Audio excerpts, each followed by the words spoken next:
Hey, this is George. Hey, it's Fred. And this is Real Talk with George and Frazier. What's going on, brother? Not much, man. You know, I rub my hands together, right? You know what that Oh, means. I know. I definitely You know know what what that that means, right? means. But I'm checking you out, man. I see you got a nice little cut, huh? Must be hot in Yeah. Miami. Oh yeah, it's flaming hot down here. That's too It's funny. flaming hot. If you're over 300 pounds, I feel sorry for you. That's all I'm gonna say. Oh man, I'm gonna just leave it at that. And look, I'm gonna get mine cut next week, so it's definitely all good. But that being said, besides our daily rant, man, we got a great show today, man. We got a banger. We have Mr. Scott Clary on the show, and whoever doesn't know who that is, I'm not even going to waste my time and embarrass myself trying to introduce him. Let's just get him on. Welcome to Real Talk. What's going on, guys? What's going on, George? What's going on, Fraser? How's it going? What's going on, brother? What's going Good. on? Thanks for Excited. being on the show. No, my pleasure. So tell the listeners and the fans who don't know who you are and what you've done, man. Mhm. Look, run it down. Get to I him. do a lot. I do too much. I do too much. I'm in Fort Lauderdale, so it's hot. It's hot. I feel you. You and me. Why you laughing? Yeah, You know why you laughing? yeah. I'm a big guy. I'm like 6'2". I'm like about 240, and it's hot outside right now. So, Oh man, but I can't complain because it's better than the opposite, right? But anyway. absolutely. So let me break it down. What do I do? So my whole career, I've worked in sales and marketing. Worked for different companies. Worked for tech companies mostly. My most current job, my most current 9 to 5, and I say 9 to 5 because I also do some side hustle stuff and some podcasting and some writing and whatnot. My most current 9 to 5, I was running sales and marketing for a tech company based out of San Francisco. Built up that tech company, and then we were just acquired by a bigger tech company. So we exited, which was great. That's that's sort of the goal when you're working in startup. So that was about 3 months ago when we were acquired. So I'm still working for them, but I still do a lot of other stuff. So if you look at my social and me online, you'll see my podcast. So it's called Success Story, and that's where I interview incredible people, very similar to what you guys do. And then I also I built my own brand. So I put myself out there. I use the podcast content. I put my content out there. I write a newsletter about business and sales and marketing, basically everything I've done in my career. I try and teach that over to people, and I try and do that with my newsletter or with the people that I interview on my show. And that's what I love doing. So that's sort of the Coles Notes of what I'm doing now. And the podcast has grown a lot. It's awesome. It's a lot of fun. And I think that's building my own brand, doing my own thing. That's going to be the future for me. So whatever that looks like, I'm not sure yet, but I'm going to keep building that. So Yeah, man, we can definitely appreciate that here on the show. We try to bring in entrepreneurs and like-minded people yeah, that sure. understand that philosophy. I mean, Frazier and I both have a couple side hustles, from real estate to martial arts instruction to personal training to health and fitness, you name it. Down the road, we've actually done it because we're not specifically identified by one thing.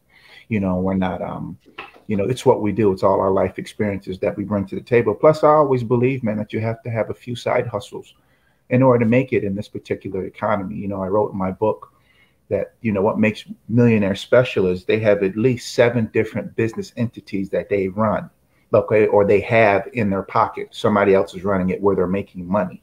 We work paycheck to paycheck. They have businesses that run for them and bring them money.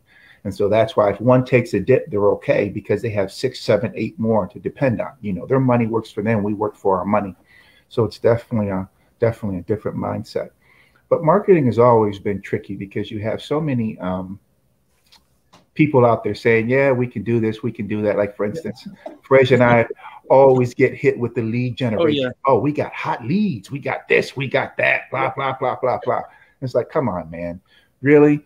You're selling the same leads to me that you're selling to somebody else down garbage. the street. It's all garbage, man. So it's not exclusive. But I'm saying that to say, in a long-winded way, how has marketing changed, and where do you see marketing going? Is it more one-on-one based, or is it still just buying Facebook ads? Yeah. So where marketing has gone, it hasn't gone. So there's all the things you can do in marketing. So when you look at marketing, it's almost like unlimited activities. You have your Facebook, you have your paid ads, you have your social media, you have traditional marketing, which could be even direct mail, where you're sending out flyers and mail to customers. You could have SEO, where you're putting the right words on your website, you're writing blogs, you're getting traffic. All that's marketing. Now, I don't think any of those, even you can look at like broadcast, like placing, ads on TV, like it doesn't, the businesses, I don't know which type of businesses listen to this show, but if it's just entrepreneurs that are building their own thing, then it's all businesses that are all trying to do and reach customers wherever they're at. And that's the most important thing. I think that's reaching customers where they're at and communicating to the customers in a way that the customers want to be communicated to is important. And I reinforce that because none of those different types of marketing have gone away. So direct mail still works in some industries. TV and radio still works in some industries. Putting together podcasts, creating content works in other industries. Running targeted Facebook campaigns works in other industries. Google ads, Bing ads, all that works. It's just about understanding and taking a customer-centric approach across any one of those channels. And I think that's where people screw it up. So they try and look for the next thing. They try and look for the next way to market. They try and look for the next way to get a customer, but they don't focus on what am I actually communicating to that customer. And I think that it's too much like, this is why you should buy. This is why you should buy, and not enough. This is what I'm going to do for you. And I think that frame, and even in the content that you put out into the world, like this podcast, like if you were posting stuff on social saying, we just want you to subscribe to the podcast, just subscribe to the podcast, versus you taking clips of the great people you speak to and what they're teaching and what they're talking about and posting that out, which one do you think is going to have a better result? Well, it's going to be, if you're putting out that educational content that teaches people stuff, you don't ever have to tell them to go check out your podcast because they're going to go, or your live stream or whatever, because they're going to go. They're going to go because they see the value. So it's about reframing it. It's about reframing how you actually present that value to your customer so that when you are selling them or marketing to them, you're just solving problems and you're just communicating how you can solve those problems because you know your customer so intimately that you can actually speak to the problems that they're having. You're not just pushing something on them. And I think that whatever marketing medium you use, if you adopt that mindset, that will make that medium effective. Now, obviously, you have to make sure you have to play within the rules of your industry. Like, for example, if I'm selling to tech execs, I may not be sending them mail at their house. But so you have to understand still where your audience hangs out. But again, it all comes down to knowing your audience. If you're also communicating with them on the wrong platform, obviously, like you just don't care about the audience that much because you're not paying attention. So it all starts audience centric, customer centric. If you take that approach, then everything else flows from that. Nice. That's true. You're right about, because I noticed that too. As I do marketing for a podcast, actually other podcasts, they're successful, but they don't market like other podcasts does, and they dwindle a year or two later. You don't see them anymore, or 1 year. Yeah. And now we notice marketing now is so advanced to a point where everybody does the same. Even the music industry, authors, big company, they do it all the same way. Like you say, do it all the same way. It's just who you trying to get to. And that's why you see now more tech companies now building more software to target certain demographics. What are you trying to do? Put in who your target audience is. And some people don't know who the target audience is. That's the main problem. Like, if you go to a company and ask the company, who are you trying to target? I don't know. If you don't know that, man, you're spending a lot of money and you're wasting a lot of money and you're not making anything. Exactly. You aren't making anything. And sales is the same thing. Sales is the same problem, right? Sales. If you, I just posted something on Instagram this morning because people pitch. I have a show and people pitch me. They're like, I want to be on your show all the time, and how they pitch me is like, this is what I've done in my career. This is why I'm so awesome. This is why I should be on your show. And you first think, okay, well, maybe that makes a little bit of sense. But then you think about it. Okay, so if the show's big enough, there's a lot of really impressive people in the world. And they're all going to be sending that message. And I get about 10 messages from people that are way smarter than me, way more accomplished than me every single day. Right. So then you have to think, and this is just traditional sales. I'm just using something that came up this morning as a story. But if somebody's trying to get on my show and you know that the 10 other people that are pitching to get onto my show or selling to get onto my show all have this incredible background, all have accomplished so much stuff, how do you differentiate? Well, what you have to do now is you have to tell me how you are going to help accomplish my goals as a podcaster. What are my goals as a podcaster? My goals as a podcaster are to get my show out, to grow my show, to grow my audience. That is my goal. of course, I do it by telling people stories and interviewing incredible people. But realistically, as a podcaster, if I just have one audience or one viewer or one listener, that doesn't mean anything to me. I need hundreds of thousands and millions of people to listen to my show. So if I want to get onto a show, I'm going to figure out how I can help that podcaster accomplish that goal. And it could be, if you interview me on your show, I have an audience of 10,000 people here, or I have a great mail list, and I will for sure repost your show on my social media, and I will for sure send an email out to my 10,000 person email list with links to your show after you record it. I'm helping you accomplish your goals. And then also, by the way, I have this great story, and I can tell it, and I can teach your audience something that you haven't spoken about on the show yet. But at the core, I'm helping the person achieve what they need to achieve. And in so doing, I'm also accomplishing the goal of getting myself on that show. It's just about repositioning. Nobody cares about you. Everyone, it's sad, but everyone at their core is a little bit selfish. Right. And if you understand that, you just have to understand how to help that person accomplish their goals when you sell to them, when you market to them. And when you do that, sales and marketing, no longer it feels like you're forcing something on them. Now it just feels like you're just working together and you're both winning out of it. Exactly. I got a question for you. The question is, what do you think is the next platform for enterprises to be checking for? So the answer to this is always the same, and it's going to keep changing. But it's go to where your kids are, go to where your nephew, your niece, go to where they're spending their time, and find a way to advertise. Take your brand, take your company, take your content, and find a way to advertise on that platform. So right now, what we're seeing it with TikTok, we're seeing it with Reels, we're seeing it with Snapchat Spotlight, YouTube Shorts, whatever it is. But it was the same with Vine a few years ago, right? Or it was the same when people were saying, "Oh, Instagram is not for businesses; it's just for." Find out where the younger generation is spending their time. Find a way. It's going to be awkward at first, it's going to be super uncomfortable, but find a way to figure out how to get your company onto that platform, and that's where you're going to win, because that's where the future buyers are. Right, they're right there. And you don't sell, like if you think of marketing as, okay, if I'm going to market to you today, you're going to buy tomorrow. Sometimes that works, but realistically, the big brands like car brands, I'm thinking there's a quote from I think it's the CEO of BMW. It could be another car brand, and I'm going to paraphrase the quote. So maybe I shouldn't reference it. I'm going to paraphrase the quote because it's a good quote.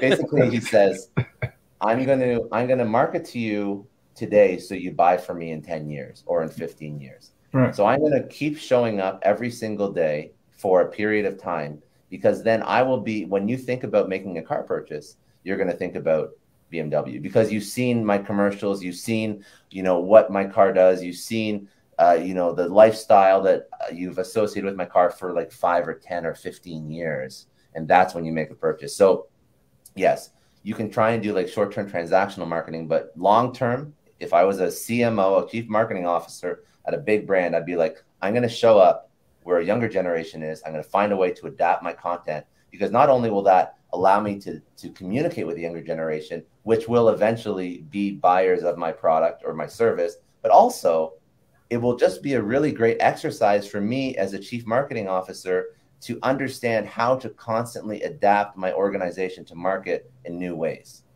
Because if it's uncomfortable, it means I have to learn how to do it differently. And then if I've done it once, then that means the next time won't be so hard.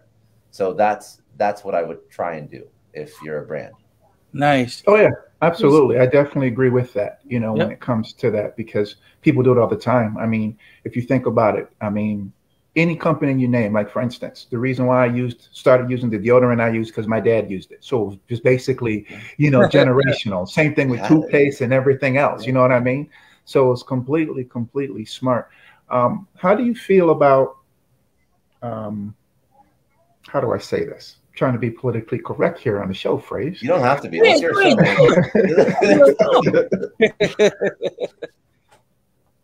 How do you feel about lead generation when it comes specifically to tech companies? Because tech companies are tricky. it's like the language is so specific that it loses 95% of the population, but it's so integral that people always feel like, well, this is technology. You know, technology is what's going to carry the future for the next 20 years. So we kind of have to pay attention to this. And I think where people lose sight of it is it has to be everyday applicable, you know, in order basically for it to work. Because you can have the best things in the whole world, but if technology doesn't solve a problem for you today, then it's basically useless.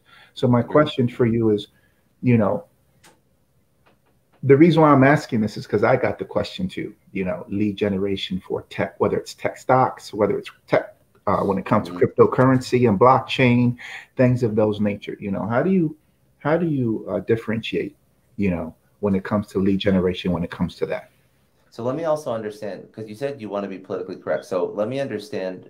So you're saying the difficulty is if you are trying to sell tech and you're trying to sell it by talking about how complex it is, and you feel like you may like or efficient, not complex, or efficient it is. So I think that if you sell technology, first of all, you do have to understand who you're selling it to, right? Because you said for it to be applicable and to be useful, it has to be useful today, which I agree. So it has to be useful today, but you have to understand who it's useful for. Mm-hmm. So it could be useful for an executive at a large company, or it could be useful for, like you said, like crypto, somebody's trying to understand how to invest in crypto, or it could be, listen, we're live streaming on StreamYard right now. StreamYard is doing an incredible job at marketing to independent content creators who aren't that technical. That's actually how they got a lot of market share. That's right. That's how they got a lot of business. They were just really good at marketing. So there's other companies that do this. There's other companies that do like live streaming tools and whatnot, but maybe they went too technical, or right. maybe they didn't care to target independent content creators, and they rather sell it to a huge company like Microsoft that they can use it for a video solution for 2,000 employees. So I think that you have to know. I think that you have to know who you're trying to serve as a company, like who you're trying to sell to. I think that when there's new technology, you will always have people that try and communicate and teach it in different ways. And I actually think that's less of like a I don't want to say like, so if, let me just think how to say this. If there's a big business, if there's a company that's selling B2B, so if there's a company selling tech to other businesses, I don't think it benefits them to simplify it and to teach it to a wider audience, because it's not accomplishing their goals. Their goals is to sell it to big business. That's right. Their goal. So that means that they may have to be very technical. They may have to talk about things that the average consumer doesn't care about or will have a hard time understanding. I think that's fine for that company because that's achieving their goals. Now, what I think that is instead of looking at that company and saying, well, why aren't they doing they know the technology so well, why aren't they doing a better job of teaching it to the general populace? Because say an organization is selling cryptocurrency or blockchain technology to a large institution, they're not going to teach it to the general population. They're going to focus on what they're trying to accomplish and who they're trying to sell to. But what I think that we should look at it differently and say that's a huge business opportunity for somebody who is willing to take a complex technology and to create its some sort of application or some sort of education environment that is consumer friendly. Mm-hmm. It's an enormous business opportunity. So instead of looking at that company and saying, why aren't they doing it? I would say, let's empower somebody else who has the bandwidth to do it well. So they are focused on consumer. And the example, we're literally living in an example right now in this live stream where StreamYard did not target big business and enterprise. They targeted independent content creators. They made it simple, right, easy to use, super, non-technical. Like you jump onto these calls in 2 seconds, you can throw up logos, graphics, you can do all these things with no technical training. And they took that as a business opportunity. And now StreamYard was purchased by Hopin, if I'm not mistaken. Mm-hmm. Yeah, and a couple months now, back. like Hopin is like a unicorn. Like their valuation is over $1 billion. Like they're incredibly impressive. But so, video streaming technology, content creation technology, they didn't look at it as like, oh, this company is doing it over here. Skype has been doing video technology for a long time, and they cater to larger enterprise more or less. But this was just a business opportunity. So I think it's about enabling people to create businesses around new technology that are bringing it to the level where a consumer can use it. And now you're seeing that with some blockchain technology. I on my show, I had somebody, her name's Aubrey Strobel. She's head of marketing for a blockchain application called Lolly. And a lot of blockchain and crypto technology is very complicated, and it's cryptic, and nobody really gets it. If you're not technical, it's confusing. You're trying to figure out how to buy Bitcoin and whatnot. So what their company does is, instead of looking at all the complicated, more advanced, more cryptic companies that are building products that use blockchain or building products around Bitcoin, what Lolly does, and she's the head of marketing communications at Lolly. So what Lolly does is they created a Chrome extension that allows you to collect Bitcoin while you shop online. Kind of like, so there's many stores that have now opted into their program. So as you're shopping, if you've ever used like Honey, where you like browse the internet, you get discounts and stuff, it's like literally the exact same, just with crypto. So they created a consumer application that was headache-free, hassle-free, no technical experience required. You just download a Chrome extension, and as you're shopping, you're getting some percentage back in Bitcoin, I think, if I'm not mistaken. And they took it upon themselves to make that product because they knew there wasn't a lot of consumer application for blockchain and crypto. And then they also, into their marketing material, incorporated blockchain and crypto education, because they knew the people that would be using this are kind of interested in crypto and blockchain, but they don't really get it yet. So a lot of their marketing material is just educating people from like the fundamentals and trying to help them understand how to use it. So I think that that's a great example of somebody using that suit, like a very, very complicated technology, and just making it more consumer friendly, building a business out of it, making a lot of money building a business out of it, but also being that educator that is teaching new technology to, average Joe, average consumer. Nice. True. Absolutely. Now I'm saying that I'm gonna piggyback a little what you said, George. Also, what you said at the same time. Traditional shoppers. You ever notice now, behavioral shopping is now being a great new image into stores. Like where you use your phone number, they want everything to you. They're trying to get that traditional shopper mentality back. Because remember, back in the day, it was mostly traditional shopping. Publix made it popular. Sears made it extraordinary in it. With their catalogs and stuff. Yeah, man. I remember those. You remember those, right? The creative catalog, leather, right? Crazy, you're telling on yourself now. I know kids know about catalogs today, man. Hey. I used to love that stuff. Those catalogs was the thing back then. You search stuff you want to buy. That's right. They put you in there, though. Guess what? They invented Sears above, beyond their revolutionary. But then what happened is people forget about how to advance. Toys R Us fell through it. Sears fell through it. Kmart fell through it. A lot of these old stores, traditional stores, who used to be traditional stores, basically have people come in. Oh, my daddy shopped there. My cousin shopped there. My great-great-grandfather shopped there. Those stores lost the fact of the modern day technology. They didn't want to advance. Like, they had opportunity for years to advance. Like an older person, you go into a job, I refuse to learn computers. I'm not learning a computer. I'm doing it this way for 30 years. I'm going to continue for 30 years. I'm not changing. And then it'd be like, bye. Exactly. They got wrecked in the pandemic too, by the way. They got absolutely just wrecked. Like all the brick and mortar. Yeah. Exactly. So how do you help some of the older companies open their eyes to see the changes they can make and the changes that can help their company rather than hurt their company by actually thinking above it? Blah. That's a good question, Fraser. That's a good one. That's a tough one, man. That's a tough question. I think it's a tough question, not because I don't know which direction to point them in. It's a tough question because people are too proud of what they think works. They think that this is the way it's always worked. And like you just mentioned a few, like there was Pier 21, if I'm not mistaken, like Toys R Us is now doing a huge restructuring. Like like, do you know how much money these people made, and like even the executives, how much they made? These are not small companies. Exactly. Like, I'm sure somebody at some point told these people, like, hey, you got to go sell online. You got to figure out your e-commerce. I'm sure somebody told them that. Right. I can't Yeah. imagine that these companies didn't have the insight or didn't have the network of people around them to say, like, we should do e-commerce. But I think it's more of it could be a cultural thing or a top-down leadership thing. I think some people just didn't think they were just ignorant. I think they were ignorant because there's no reason why some of these companies couldn't have changed. There's Right. no reason. Why is Blockbuster gone? Like, Right. Exactly. why is Radio Shack gone? Like, somebody at one point went to the CEO of Radio Shack, like, hey, you got to do this. Or Blockbuster could have bought Netflix at one point. Exactly. Yeah. Yeah. And now they're done.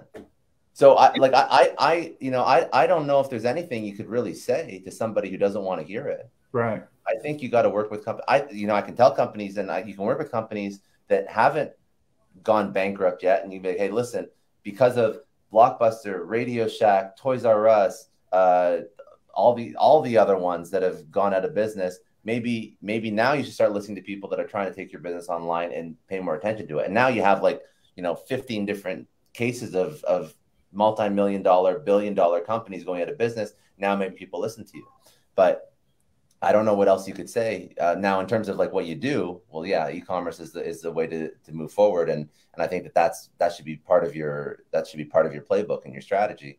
But I've worked with a lot of companies, and I think that you really have to spend your time focused on people who want to change, because other than that, it's tough, man. It's tough to get people to want to change. It's tough to get people to change their perspective if they're so set in their ways, and that's what's killed a lot of businesses over the past few years. Yeah, that's true. Well, let me follow up with that, and let me just ask you the question for smaller businesses.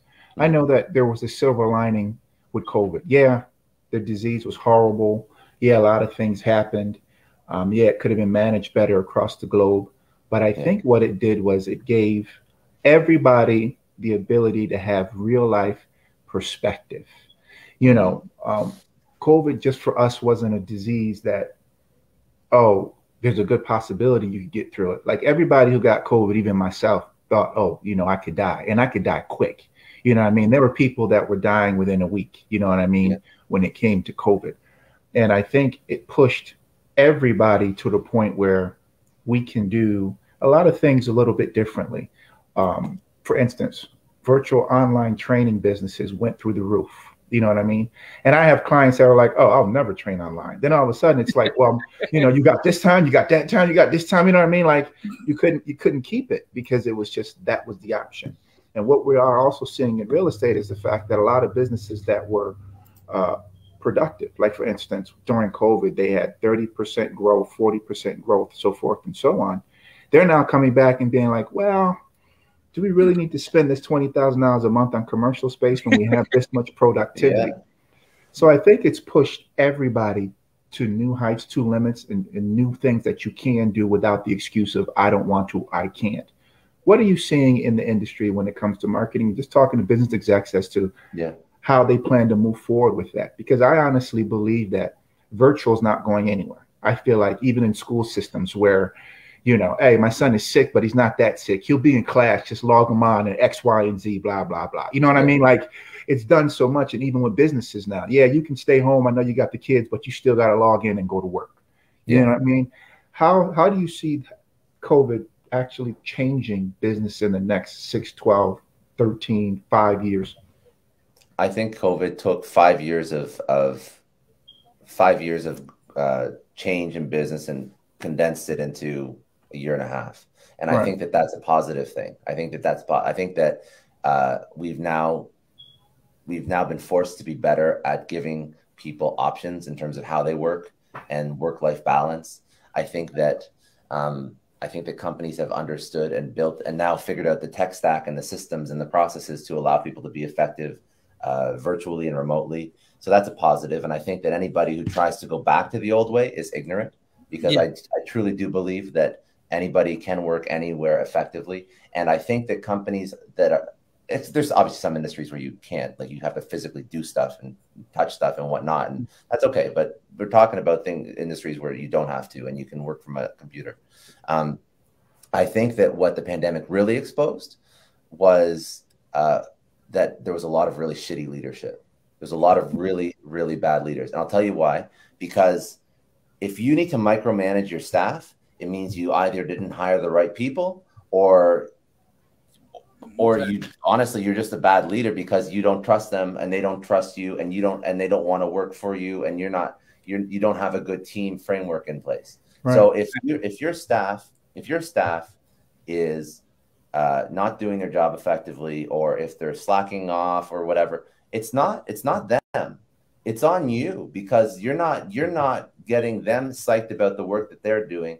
You're not getting them psyched about how the things that they're doing in their career and their job could eventually impact them in a positive way, so that they actually want to be contributing, because you really haven't, for most leaders, cared about your staff for a very long time. And the second they're out of the office and they're just effing off and they're doing whatever they want to do, that's because like they didn't want to do it in the office either. You just force them to do it because you're looking over their shoulder. So instead of wondering like, oh, how do I get them back into the office? Maybe we should start thinking about, how do I become a better leader so that I actually want the people that work on my team to care about their work and to want to do the work. Like and this is something that I think that people really miss. So I call it like I guess activity-based management, but basically it sounds not so great, but really what it is how do you tie the things that the person does throughout a day? So I talk about, for example, sales a lot. How do you tie, for example, the amount of calls they make, or the amount of emails they send, or the amount of deals they close? How do you tie that to their personal goals in life? Like, do they want to make more money? Okay, so then let's figure out how they can make more money, and we can walk them through the stuff they do throughout a day to get them to that financial goal. Do they want to, perhaps maybe they don't give a shit about money, and maybe they want to, start their own business. Okay, so let's talk, let's sit, I mean, like, I'll sit down and be like, okay, to start your own business, what are the skills that you think that you're missing? And let's find a way for you to learn those here, so that you feel like this company is providing you value. You want to stay at this company. You feel like this company is a good match for you, until the point when you can start your own thing. So let's level you up here. So how are we going to level you up here? What do you want to learn here? What do you need to take away from this job, so that you're going to feel like when you left this job was the single most important thing you've ever done in your life? And again, we still have to, for example, get the work done, and get, if it's sales, we have to get revenue. If it's marketing, whatever that KPI is. But let's find a way to level you up while you're here. And what's your goals, and what's your 1, 3, and 5 year, so that I can make sure that while you're here, I can contribute to that. And when you do that, that person, that's no longer a job anymore. Like they are showing up because you're giving them value more than just a paycheck. Paycheck's great, but like now with the job market, you get a paycheck anywhere. In all seriousness, you can quit your job and you can go find another job. I'm not saying that like it's incredibly easy, but it's easier than it was like a year and a half ago, or even it was like 6 months ago. So how do you make that person actually care about their work? It's about giving them something that aligns with what they care about as a person. And like very few people actually take the time to, it's not complicated. You just ask the person. You just ask the person, what do you care about? What do you want to do? And if they don't know, then push them to have a vision and to have a passion. And one of my best leaders ever, he was a CEO of a smaller company. He didn't force me. He said, like, Scott, like, I want you to make a 1, 3, and 5 year plan. And I don't give a shit if my company's on that 1, 3, and 5 year plan, because I probably won't be in 5 years. But I want you to make that, so that I know what you want to work towards, and that I'm going to find the best way that I can to do as much as I can do to teach you the things that you want to learn, or to work towards the things you want to work towards while you're working here. And that will make you want to work here. And one of the things on my 135 at the time, it was to move into sales leadership. It was to get my MBA. There's a few other things. I probably pull it up again. I can't remember exactly, but he was like, okay, so let's figure out, how do you get your MBA? Let's look into like grant programs and scholarships for you. How do we move into sales leadership? Okay, I'm going to give you some more added responsibilities. I'm going to get you to hire some inside sales reps, so that now you're actually managing inside sales reps. It's not that much of an issue for me, but for you, it's giving you what you want in your life, which means that you're going to actually want to show up every day and do your job, because now I'm giving you more than just a paycheck. So I think that by having that attitude and by figuring out what people want, coming all full circle, when you give people what you want, it doesn't matter if they're in the office, it doesn't matter if they're at home, they're going to bust their ass because they respect the company, they respect you as a boss, call it leader, whatever you want to call it, manager, and they're gonna show up because you're giving them the time of day, and you give a shit about these people, and that's true leadership, and it's not micromanaging. It's not. It's like an extra couple minutes a week to actually care about people that you work with, and if you have a team, honestly, that you have too many people who you can't figure out what every person on your team cares about in their own personal life, then your team's too big, and you should find a way to do that. And I'm telling you, man, like that's all leadership is. It's just about everybody winning. And if everybody's winning, everybody's going to show up, and everyone's going to have each other's back, and everyone's going to come to work and succeed, because nobody wants to show up to work and not succeed. Nobody shows up as like, I want everybody to be disappointed at me. I want to not do the work. Like, nobody shows up like that. People only show up like that if they feel like they don't belong there, or if they're looking for something else, or if they're clocked out. So how do you make them care? It's about helping them achieve what they want to achieve in their life. Yeah, and I definitely can add some value to that. I, as a consultant as well, and coach, and a few other things, not just sports, but even business. If you invest in people and show that you care about them, they give you 110% because they know, oh, he's not in it for the paycheck. Oh, he's not in it just for this client or the next client. He really wants me to succeed. And from that, being in real estate, working with a lot of people, the deal flow that you get, because now you got people coming to you. What about this deal? What about that deal? What about Chicago? What about Detroit? What about Florida? You know what I mean? And you just sitting there doing all this work, but they're so anxious because they're like, no, this guy's invested in me. He wants me to succeed. You know what I mean? Yeah. And so I found myself, believe it or not, doing a lot less work when it came to deal flow, because I'm helping everybody else. When you're evaluating 50 deals a week to help people and do this and do that, it's all of a sudden like, whoo, holy smokes, I'm actually here working. You know what I mean? And now all of a sudden, I don't need people talking about my lead generation and this, that, and the third, and blah, blah, blah, because you're invested in people, and people are invested in you. Yeah, true. Man, I'm asking more value to it, because I'm going to give a perfect example of a company who took that initiative, and probably one of the best companies, you probably know what it is, Google. Google was the first company to act next to Disney. I'm going to leave Disney out of Disney 1 or 2, but Google took the extra initiative. It took all person said could not come to work and gave it to them. People say, I can't come to work because I could eat. We got meals. As long as you're here, eat whatever you want. Right. I have frustration. I'm already stressed. We got a stress area for you. Mandatory 15-minute stress relief. Every employee. You know what I mean? Like, Google takes it a step further. They take it a next level. They're just like taking care of everything. Yeah. So that would be. I think that's just because not every company has budget. But yeah, there's like levels to this shit, right? Like, I know, right? Now we go Disney. They go Disney. They didn't do it quite like Google, but they had the same effect as Google did. Like managers, I love going to get this. Gave initiatives. Oh, go there, you get this, you get this, you get this. They gave initiatives, and they actually gave them steps to achieve goals. And they say, look, 6 set of goals. I won't be this in 30 years. Okay, we'll have to get there. And they did it all the way down to the employees. So why they said they have places where to work? I mean, people happy to go to work. Like, oh, go to work. Where you going, Disney? Really? You going to Disney work? Man, look here. It's the best place ever. I love it. You're small. Yeah. It's so bad to the animals that get along. These snakes and frogs get along with it. Hey, how you doing? They keep going, because it's so happy. Right. Yeah, I know.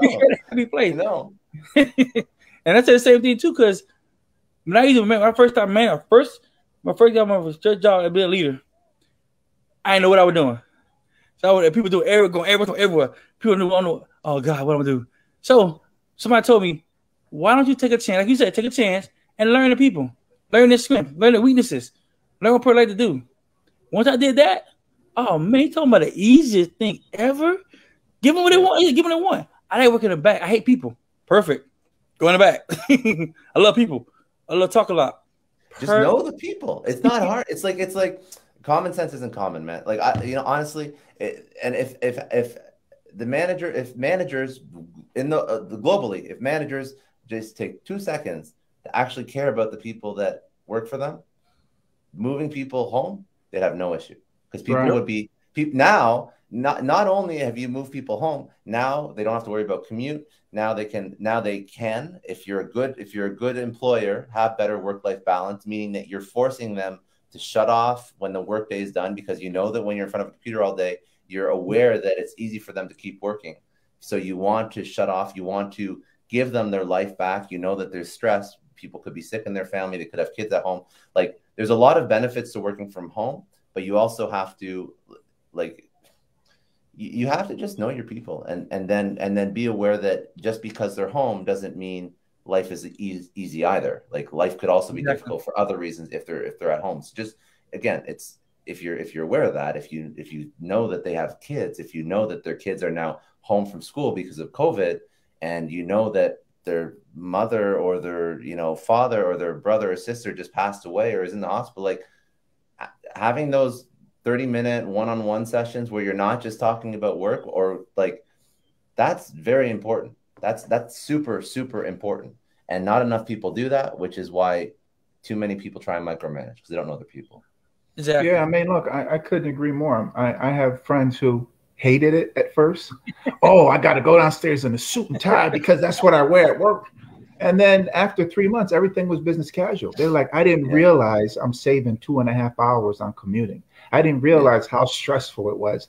I didn't realize when I turned the computer off how much work I actually got done at home for those of us that were cooking for our spouses, because my wife was an essential worker. So it was just like, holy smokes, I got all this work done and I have all this time, you know what I mean? Because I'm not driving on the road. I'm not doing this. It's good. I'm not it's good. multitasking, texting and driving and this, that, and the third, because I forgot to do all this other stuff. It was like, it was just a lot of different things. And I go back to the silver lining. I think it gave us all the ability to appreciate life. It really did. COVID did. The friends that we had, the friends that we lost. I mean, I say this all the time. I've lived here for almost 7 years now. And COVID was the first time I actually saw fathers and daughters holding hands, walking down the street on a Tuesday. I'm like, holy smokes, this ain't even in the weekend. This is like Tuesday morning. What is he doing? Oh, I forgot. Oh, she's home. He's home. You know what I mean? Husband and wife sitting outside on the porch. I'm like, wow, I've never seen that on the street ever. You know what I mean? Right. Which is crazy. But I got to tell you too. Now, COVID also opened a lot of eyes to businesses to take advantage of value of their employees. Because for the first time since I was 14 years old, I see a help wanted sign. Help wanted sign in decades. I'm talking about every door is a, we're not hiring. We're not hiring. Yeah. We're hiring everything. I'm like, damn, how that business is kind of big. Managers, staff, door manager, door not holder. Like, what the crap? In my left? Now people realize their value in their work productivity, and they want to be compensated for their work ethics. So now they don't want to work in a shitty. They don't want to work in a shitty office. It's not going to treat them well. Right. Life's too short for that. Right. Exactly. Absolutely. Exactly. So how would you help other companies, smarter companies, adapt to that new era of I got value now, and help conduct their company? What suggestion you would give them to help them?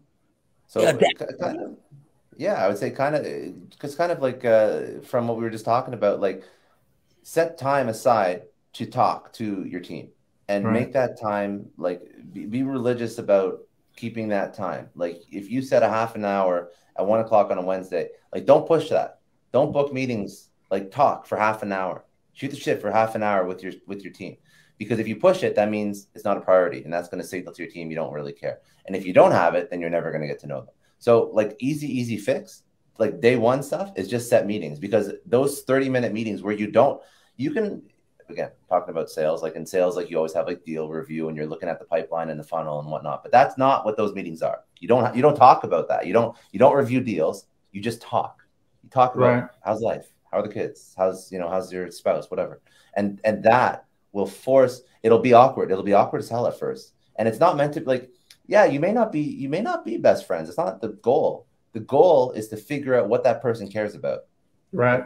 Actually, what that person cares about. Because even if that person doesn't want to be friends with you, They still have things that they care about in their life.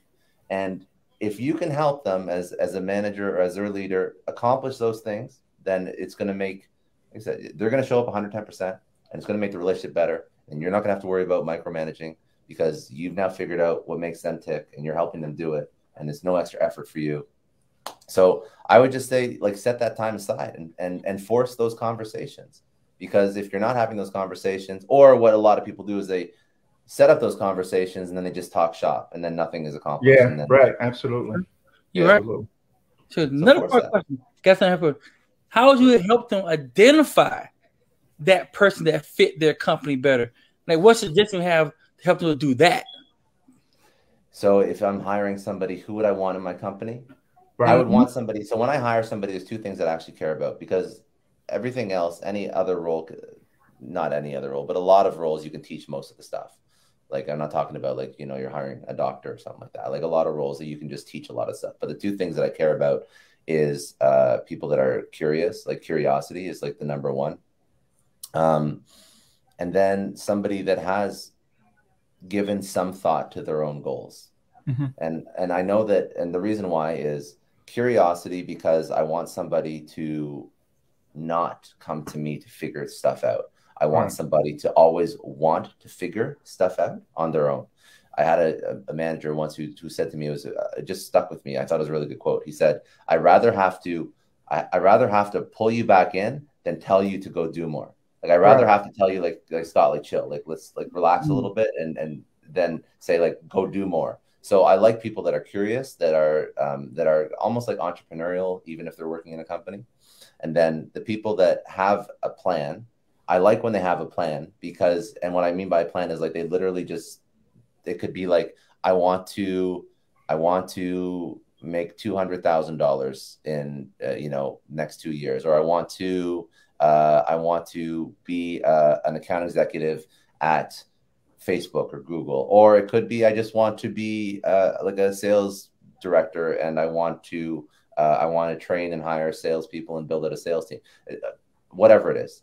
It could be, I want to start my own marketing firm. I want to start my own marketing firm in 5 years from now. But if they have that vision and they've thought that through, then it's super easy for me to tie the work that they're doing to that vision and get, again, that 110% out of them. Right. So I like when somebody has that vision. I actually usually ask that in an interview if I'm hiring somebody, like, it doesn't have to be, it doesn't have to be anything too planned out, but what's your 5 year like? Like, what do you want to do in 5 years? And if you tell me you want to keep selling the product that you're signing up for to sell today or to market today, I'm going to call bullshit. That's not what you want to do in 5 years. If you tell me that, that's an absolute lie. Like, nobody wants to sell the shitty product for the next 5 years. Like, nobody does. Okay. Like, like, maybe you want to make money. That's cool. We'll talk about money. If you want to make a shit ton of money, let's go. Let's do it. But, like, nobody just wants to do this and sell this product and just be doing that forever. That's not a thing. And it still blows my mind that people think that that's what, like, somebody who's hiring them wants to hear. Like, when I say, like, why do you want to join the company? And they're saying, well, for the challenge. And I'm like, but what does that really mean? Like, you don't, like, what does challenge mean? Like, everything is going to be challenging. It's new. Like, what do you want to get out of it? Like, do you want just more money? Do you want to move up in the company? Do you want to become a manager or a director or a VP? Like, do you want to go back to school and do your MBA? Like, what do you want? Like, really, what do you want? Not just challenge. Challenge is 3 months. There's no challenge anymore if you're doing the same job every single day for 3 months. No challenge. So that means to me, like, the challenge is done in 3 months. What are you doing now? You're just doing the job that everybody hired you for. It's great. But that's not what's going to keep you here. That's not what's going to get you excited. That's not what is going to make you actually show up and give 110% every single day. So, absolutely. Yeah, it's having some sort of vision and plan and an objective for yourself, and then being curious. And if you have those two things, I can fill in the rest. Doesn't matter what it is. All right, Scott, I have a question not really a question. We're actually wrapping up. What tips can you give new business owners that become completely overwhelmed when it comes to advertising and marketing? And the reason, I know you've talked about knowing your audience, but knowing your audience could mean a lot of different things. Like, for instance, if you're marketing 18 to 24, this, that, or a third, boom, boom, boom. You know what I mean? And it can be completely overwhelming because even a lot of business people don't know that your marketing and advertising budget is almost 1/3 of your monthly expenses that have to go out to bring them back in. You know what I mean? And I know in the beginning it was just really hard for me and my businesses because I'm like, man, I'm allocating all this money, but I'm not seeing the returns the way that I should be. And a lot of it probably was 80, 90% of it. I was spending things like lead generation and things of that nature that I shouldn't have been spending it on because, you know what I mean? Yeah. It wasn't that I wasn't ready for it. It was just throwing everything against the wall and see what sticks. So what? Yeah, so I would take a different approach if I was going to try and get my first say 50 customers or whatever. So I would still have you have to have an idea. You have to know, but I wouldn't do paid. I wouldn't do paid first. So I would have an idea of who I want to sell to or market to, and then I would so my first 50 customer content strategy is actually usually based on social media. It's not based on paid ads. So it takes a little bit longer, but you can test for free. So what you do is all the content you're creating is answering questions that first concept of a potential customer would potentially be asking you. So, or asking anybody. So if you're selling, we'll go to what I know. So if we're selling like marketing services to a chief marketing officer, chief marketing officer is going to be asking like, how do I get the best return on ad spend? How do I optimize my website? How do I create great content on social? That's what a chief marketing officer would care about. How do I run great trade shows? All the different things that anybody who's a marketing executive care about. So if I'm trying to sell to that person, I think that's my person, then I'm going to start creating content, social content. And I have a content strategy, which is very similar to like what you're doing, where I record a podcast episode and break it down into little bits of content that I push out across all my social media platforms. But the core is I want the content to be answering questions that my potential customer profile would be asking. Mm-hmm. And then that allows me to test, because then I can see if the right people are interacting with my content. And an easy way to do that is usually if you're selling like business to business, it can be on LinkedIn, because you will get some organic reach on LinkedIn. You can try if you're business to consumer, like if you're selling direct to consumer, you can try on like Twitter, mm-hmm. Or Instagram if you have more of a visual product, or like, a D2C product or an e-commerce product.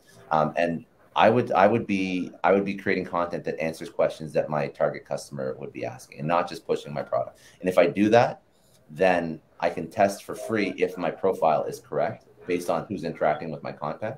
And then if I really want to ramp up, first of all, I would double down on the social media platform that's getting the most traction.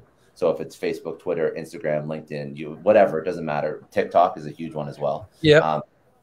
I would double down on that and start putting out more of the same content on the social platform that is gaining traction. And then I would understand my audience on that platform, and then I would run ads against that audience. Right. But I would first test on social for free with that content strategy, with just creating content that is just, again, answering questions or creating content that the potential buyer would care about. And right. I think that's how you test cheaply. And you can test at scale, because you can be posting content every single day and you can see what hits and what doesn't. And then if you want to start spending money, that's when you can ramp up money. But you're right. If you don't have a good idea of who that profile is, you're going to be blowing a lot of money. And that's also why I say, if you're going to start a business, say you're thinking about starting a business, well, you can start a business as a side hustle first, right? And do it very, very low risk, and just be posting social content, building that potential persona or that avatar, that customer profile, while you're still working a job. You're not spending any money. You're just posting to another social account. You're doing it a lot and you're thinking about it. There's a strategy to it, but you're just posting to a social account and you're seeing if any of it's getting any traction.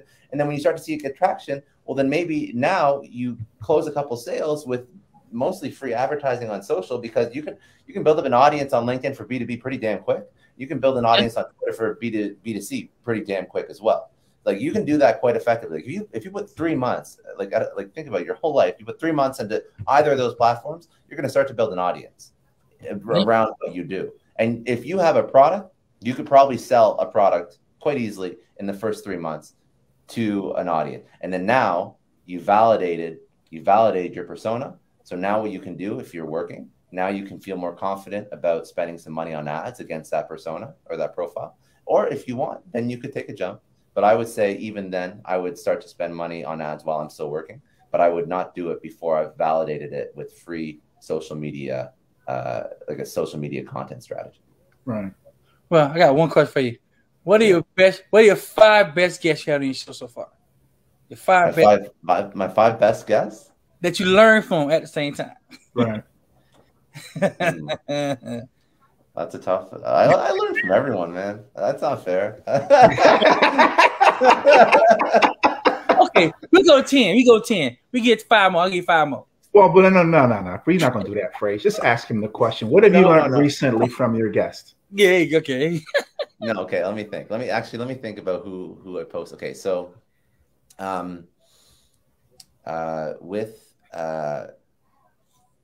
so recently, there was a guy named his name was Jack Butcher. He created a really big online course company, all mostly just based on Twitter. So he built a huge following on Twitter with like graphics that he created, and he was speaking about how entrepreneurs, when they try and start a business, they always think about passive income, as in like just sitting at home and making money online. But it's never. He says that passive income isn't the best way to look at how to make money online. It's more about leveraged income versus passive income. And by leveraged income, he means you can use social media, and you can use assets that you create once across social media to leverage an audience, to leverage. So you create one thing once, and then you sell it 10 times, 100 times, 1,000 times. And I think that that's what he scaled this course through social media to the point where it's like, I think it's over $1 million in revenue per year now. He's done like incredibly well with it. But he's just about using social to leverage one thing that you're selling and just sell it forever. But he also says that to do that effectively, you have to build a community. He's all about social media. To do that effectively, you have to build a community that you can leverage. So part of the strategy is to create that one piece of content or that one thing that you can sell forever. And it can be a course. It can be something that your time is not directly tied to that thing. So if you sell it, you can sell it once, you can sell it 5,000 times. It's not going to take any more of your time. That's really the goal. That's what he's saying you should try and strive for as an entrepreneur. So if you're doing the consulting thing, it works, but there's a ceiling on it. There's a ceiling on how many hours you can commit to consulting. So if you can try and take whatever you're doing as a consultant and productize it, turn it into something that you can sell forever, and figure out a way to do that. And there's a couple different ways you can do that, but figure out a way to do that. And it's not about passive income, because you still have to work for it. You're always working for it. But I mean, that's sort of the thing you should try and strive for. So that was, and then also the other point that he was speaking about was the ability to build a community on social media, and how building a community on social media isn't just about putting and pushing content out. It's about interacting and engaging and communicating. It's social. So he puts out great content, which is like half of it, but he also is communicating and interacting with his audience all the time, so that now he has like a super loyal following. He has a super loyal following. So that has almost like a compounding effect. So when he wants to build out this audience, his super loyal following will push anything that he posts or whatnot, and then he gets wider reach. So you can just be like, this is almost going back full circle to the first thing we spoke about when you're marketing or when you're selling. You can't just be like speaking at people. First of all, you have to be helping them. You have to be educating them. You have to be providing true value, but then also like talk to them. Like social media is meant to be like a two-way forum. Like if you're just pushing stuff out there and you're not communicating, you're not interacting, you're not building a community, you're just yelling at the world. So that's the other part of social media that people don't get. So he used both effectively to build like $1 million plus a year business, because he is great at building community, and he's great at taking what he knows and turning it into an asset that he can sell forever without any extra amount of his time required. So I think that that's a really smart entrepreneurial lesson, because if you can do that, anybody has something that they can teach. Anybody has something that they can, that they've done over their career that somebody wants to learn. And I think that I've tried to go into consulting before, and I hit all the things that he said are the issues with consulting. I hit those. Like I was running out of time. I was, we were totally stressed out and like maxed out, and we were doing the consulting work for like 40 hours a week. And then we were trying to like get clients after the consulting gig was done. So it was just like, it was like horrible. So leverage yourself. Don't think about passive income, think about leveraged income, and then build a community. Those are two really good lessons. And I think those are really easy, like things that somebody starting a business should think about before they get too involved in just being a consultant. They should think about other ways to make their life better and monetize what they know, so they don't get so sucked into like hourly rates, because that's tough. Right. Well, Scott, listen, we definitely appreciate you being on the show, brother. It has been an hour, believe it or not. I know, right? We just flew, man. We flew. That was good. We keep going. But I know, right? We definitely want to have you back again, a little bit later to talk about some other things. But, man, look, we definitely appreciate you taking a Thursday out and speaking to us on Real Talk. No, it's my pleasure. Thank you so much for having me. I appreciate it, man. One of my favorite speeches, I always tell people, welcome to the family, brother. Absolutely. I appreciate that. Thank you. Yeah, man. Anything, let us know. We got you. Yeah, for sure. Okay, absolutely. Cool. Well, if you're George, I don't know if you're not in Miami, but Fraser, you're in Miami. I'm in Miami. You come down, we'll all meet up. Oh yeah, absolutely. We're making some plans anyway, so definitely work it out. Oh, well, definitely. All right, brother. Be blessed. Yeah. All right, buddy. Be blessed, brother. Cheers. Thank you, sir. Oh man. Well, I told you, George. I love it when you rub the hands together. Great show, man. I hope y'all really listened to those jewels, man, that he was dropping, because he was dropping pearls and knowledge. Don't forget to check out this show and other shows that we have on our network. Hey, this is George. Hey, this is Fraser. And that was Real Talk with George and Fraser. Peace. Peace.